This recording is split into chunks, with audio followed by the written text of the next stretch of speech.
Alright guys, so today I want to talk to you about the most basic stuff that you need to have if you want to start building your own kits. You don't need really anything fancy, but the fancier that you get, the better results that you get in the end. What we're gonna do in this video is we're gonna work with Mega Man X kit from Kotobukiya. There you go. There's a kit. It's a beautiful kit, big box, has a lot of stuff inside.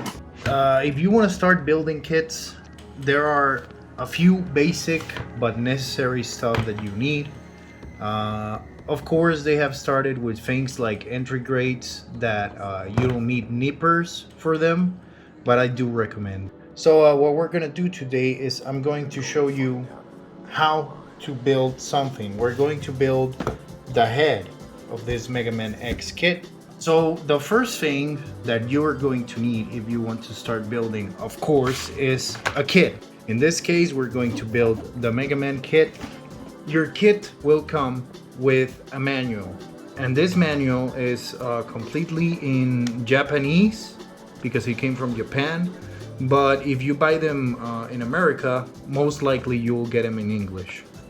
Inside there's some text, probably talking about X, and then we have a list of the sprues of the kit, so that you can check that it came with all the sprues.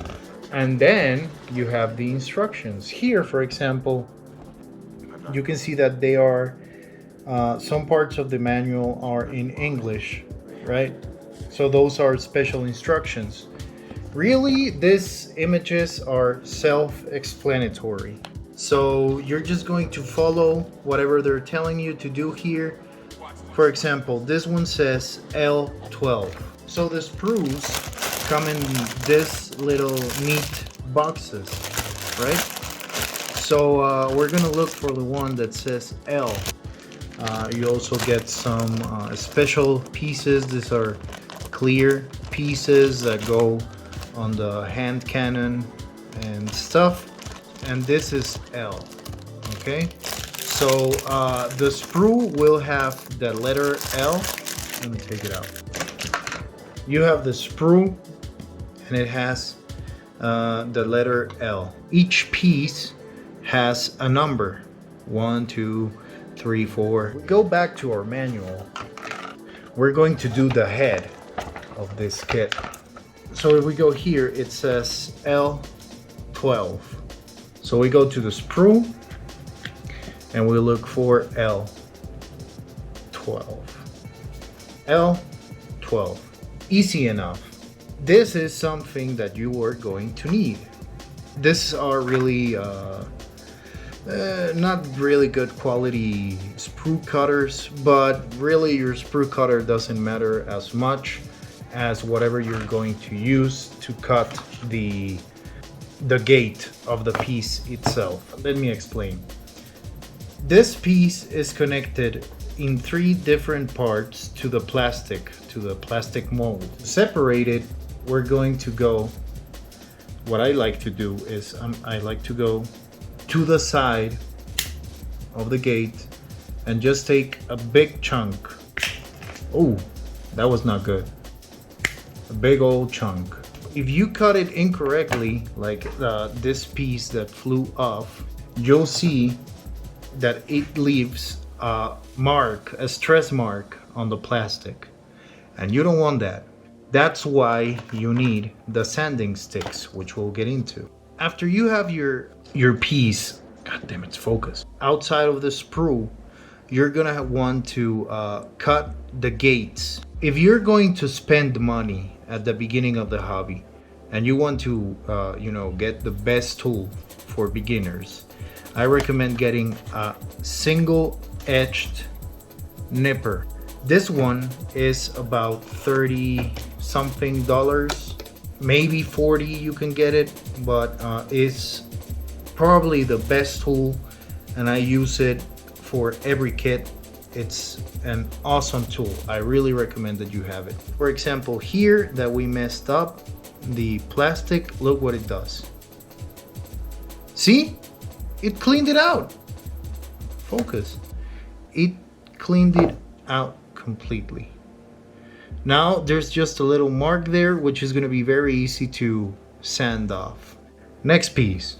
What I like to do here is do 2 cuts. If you could cut too much plastic on a single cut, then you're gonna have problems with the stress marks. So I like to put it flush on the piece and just cut. And see, there's almost no marking. The camera, the lighting is making it look worse than it actually is. But in the end, the piece will be perfectly fine. So let's do the same for this part. Oh, that was a bad cut. So we go in like this, and that's it.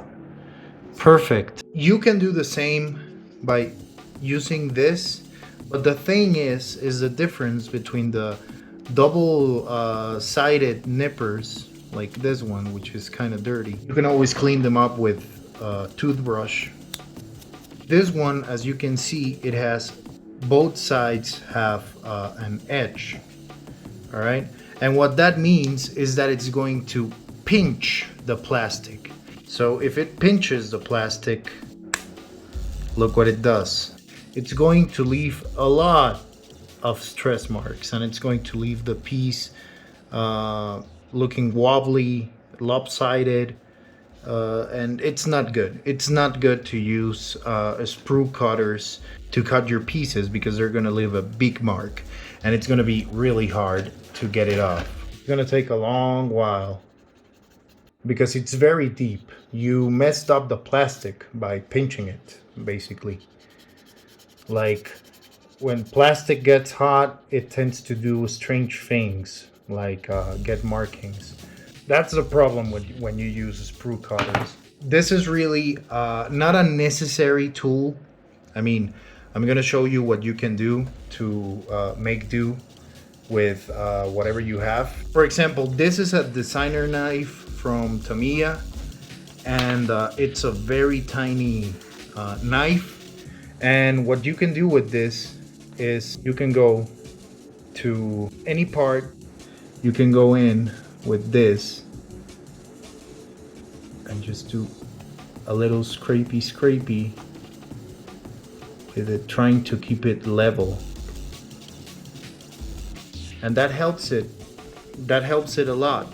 This is basically what this is doing. As you can see, it only has an edge on a single side and the other part is blunt, right? So what it does is that it cuts the plastic. Let me show you. It recommends that you don't do big pieces of plastic, but just for demonstration purposes, look at this part, which was cut with the sprue cutters. So look at it, it's very uneven and pinched and stressed. Now look at the difference when I use this. First of all, you want to be slow with this one. Oh, that's a horrible stretch mark, but it is very superficial. I'm gonna be able to get it out in no time. There it is. It's not at all like this one. Like, this looks really bad, and this looks very flush. Not good, but it looks flush. So I can use a higher grit sanding stick.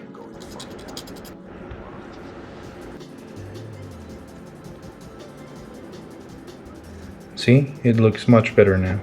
So that's what this does. It helps you do very clean cuts on your pieces, even though it's very stressed because of the size of the piece more than anything. But it is a very flat. It is a very flat cut. All right. That's basically what you're doing when you do this. So let's go to the next piece. It says A5. So let's go look for A5. Let's open it up. Let's look for A5, which is this one. A5. Cut it again like we did. Take a chunk. Now what we do, I'm gonna show you how you can cut your knobs using only a designer knife. First of all, don't cut very deep with the sprue cutter. All right, you saw that I used the sprue cutter, and then you're gonna go in with your designer knife. Thankfully, these parts are very easy because you can level it out with the piece itself and just do the cut like that.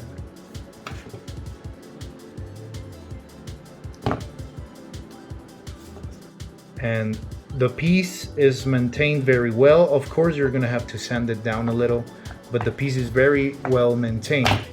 And this basically does the same thing, but on a single cut, right? So first, let's cut everything outside, and then let's go inside to cut it. You can do multiple cuts if you want to. Very nice. Now let's go to the upper part, which was connected here. Let's cut it right there. It was a bad cut. All right, so it's just here. There it is. To solve the problem of this thing, you can use your sanding sticks. You can find multiple different types of sanding sticks. There are these types, which are very thin types, and they're good for going into corners and everything. So let's try them. They're from the same company that does the God Hand nippers, which I really recommend. I haven't used them, but since they're so expensive and most people recommend them, I think they are. There's no way they can be bad.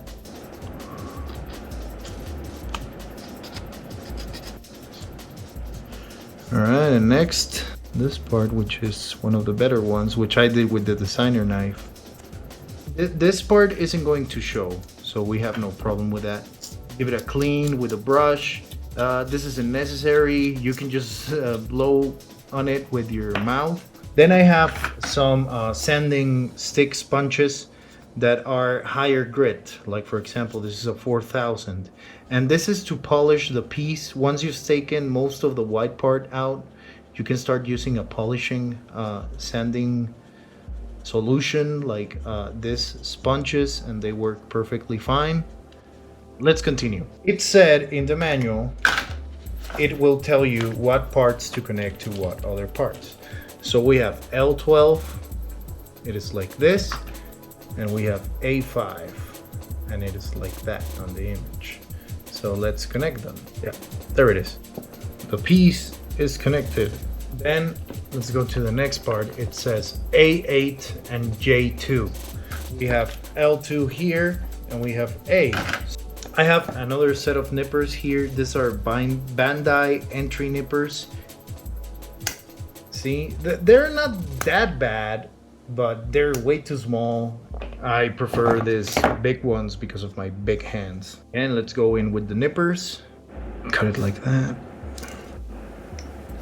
Cut it like that. Perfect. Almost no mark at all.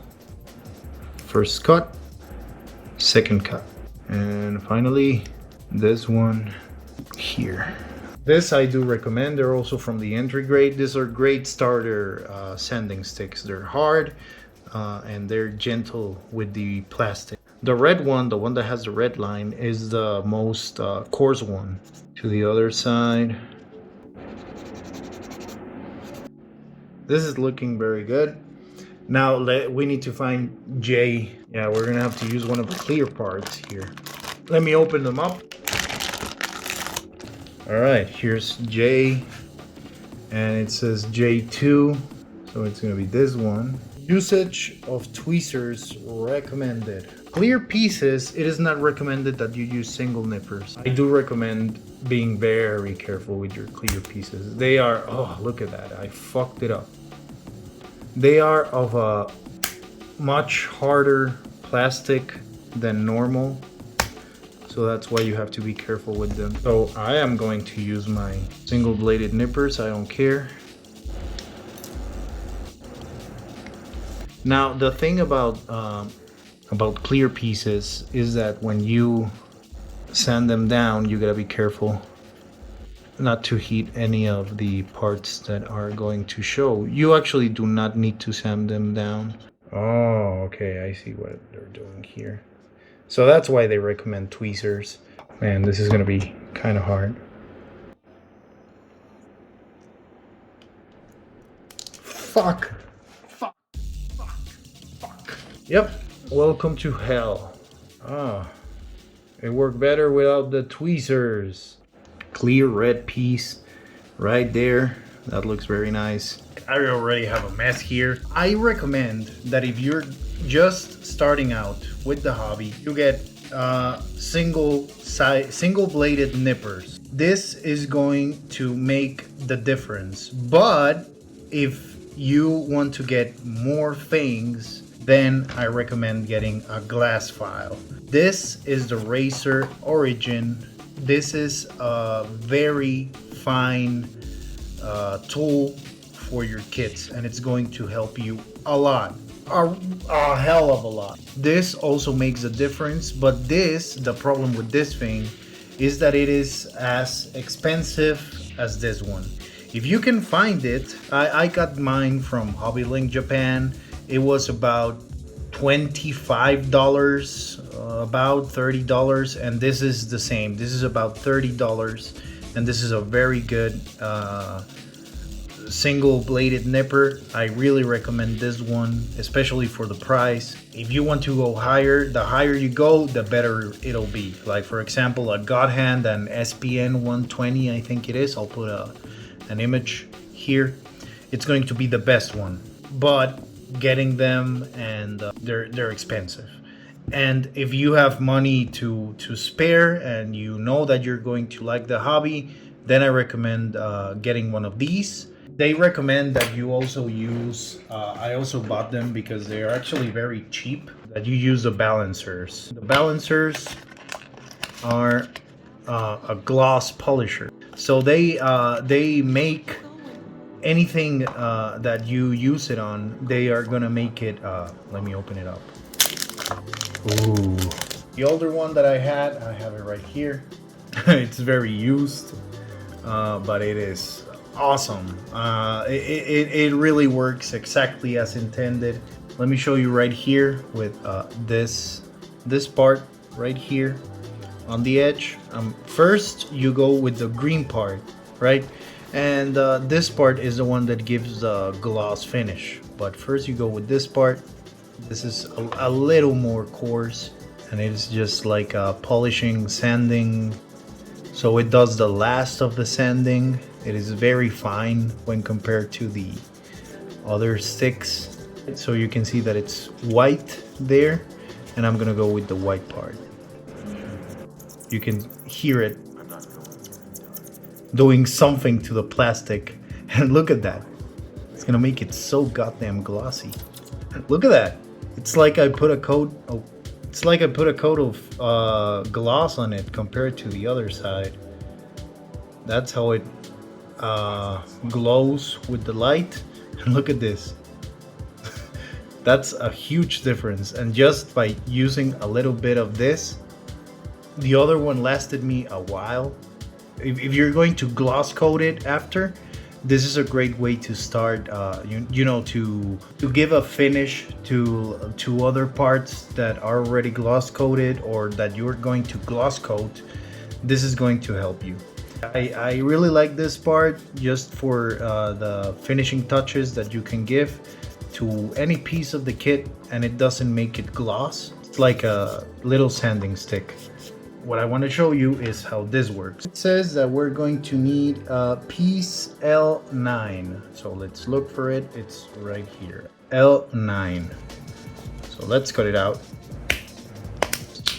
Oh, so we're going to grab the single bladed nipper and we're going to cut flush, put it flush to the piece and just do the cut. Nice. Almost no stress mark.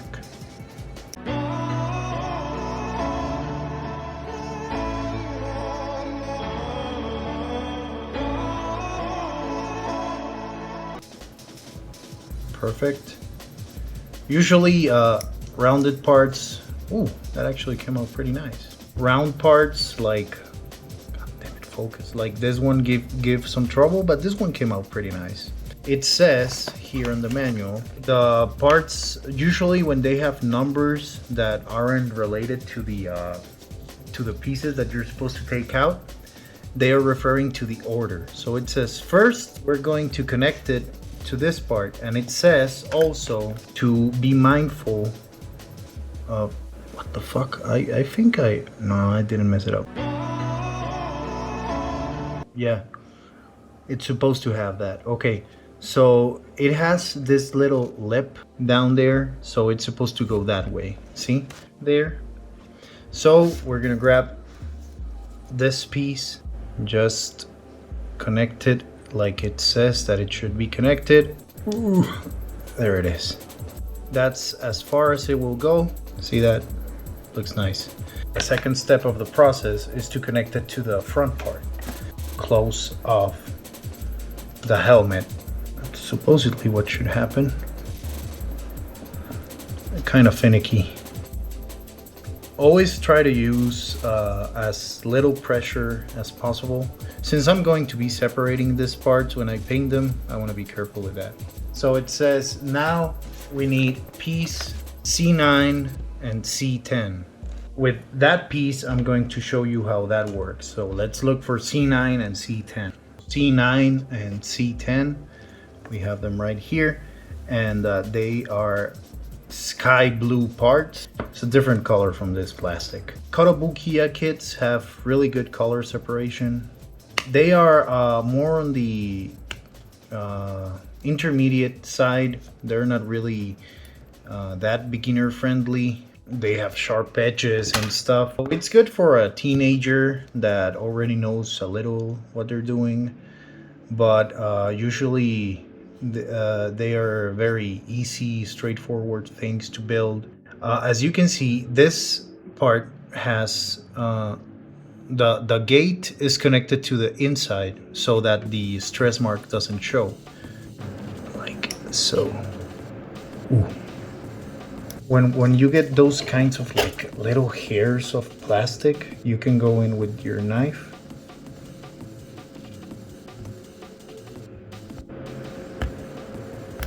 And now I'm gonna go with the razor. Anything that I couldn't take out, and look at this.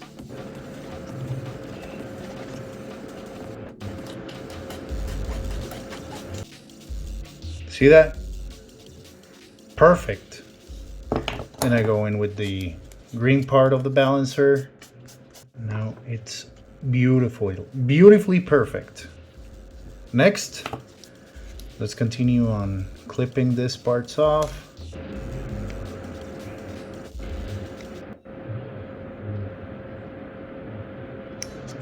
Now there's just a little bit there. It isn't even showing up on camera really. But if we wanted to sand it down, I would recommend getting one of the sponges.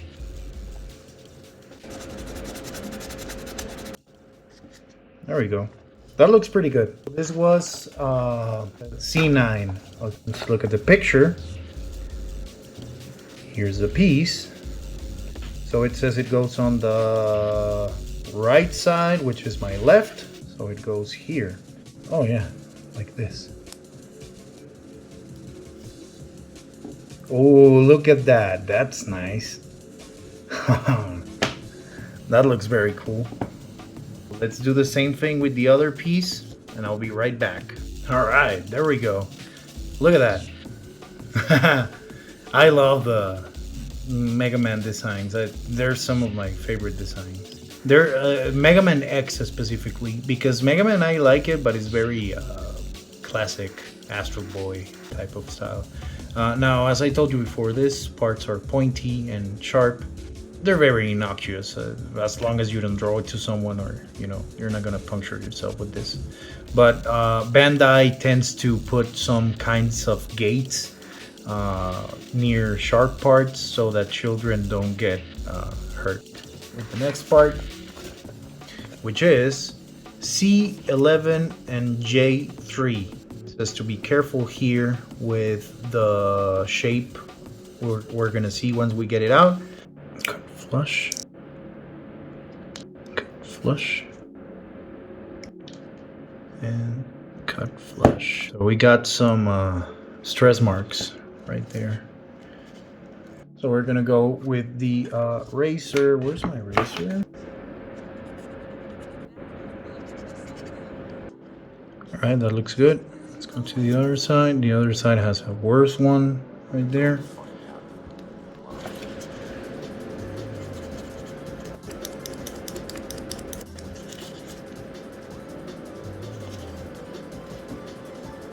All right, you can barely see it.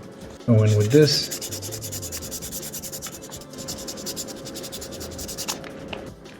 This could actually go for a little rougher. I'm gonna go 4000 grit.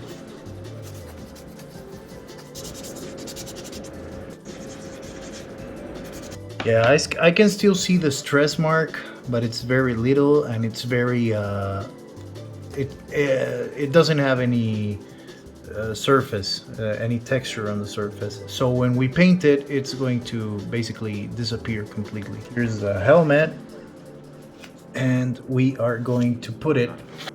It has a shape. Yeah, this is how they want you to put it. Yeah, this is how it goes. Definitely. Nice. So now we need J3. J3, here it is.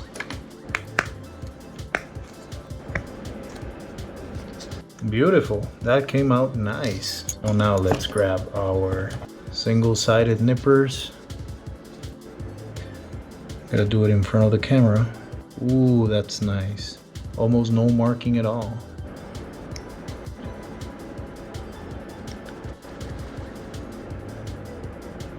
Ooh, I think I cut it outside of the camera. Nope, it doesn't want to go in. I think I'm gonna have, yeah. I'm gonna put it first, and then I'm gonna put the, if you put it first, it goes in perfectly. Like this. Oh, Christ. There it is. That looks great. Yeah, you can see this looks great, and I haven't painted it, nothing. I have only used the most basic tools that you need. We're almost done. We're almost done. Let me find the sprues for this next steps, 5 and 6. And we're gonna do it quick in front of you guys, okay?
Let me open it up.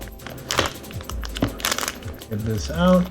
They're kind of like stickers, the eyes. You gotta place it in like in an angle. No, there it is. There we go. Oh, that looks awesome. That's basically it, guys. Remember, the only things that you really need, I'm gonna eat my own words and I'm gonna recommend these ones. These ones are old. I have done many kits with these ones, but now I think they are cutting very aggressively. I am going to change and start using this one, which are the Bandai entry nippers, but any nipper designed for plastic will do. If you want to spend a little more as a beginner, you can get your single bladed nipper. I recommend this one from Mr. Hobby. Good price, good value. If you really want to spend more money, then buy this, the Racer Origin. I really do recommend this. That's it. This is all you need to start building your kits. I really do recommend that if you're going to build just one kit to see if you like it, then get some good nippers. Well, not one, some of the expensive ones, but get some regular but good nippers, and then some sanding sticks.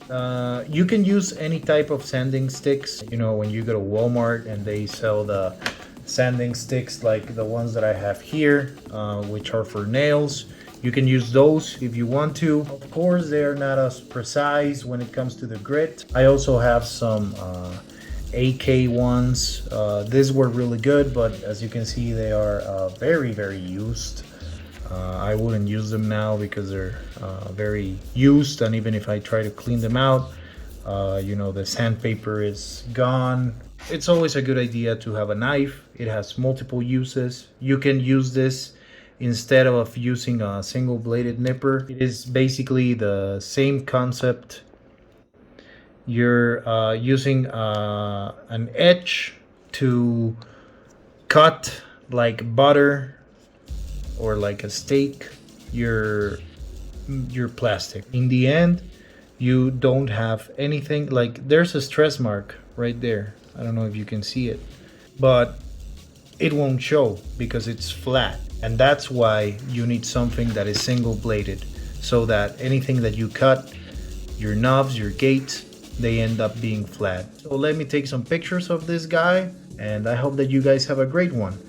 I'll see you on the next video. It's going to be one special video because it was a surprise that I'm going to give to my girlfriend. Oh, so it's going to be a special video, and I hope you like this one. Please like and subscribe. It helps a lot with the channel, and I'll see you on the next one, guys.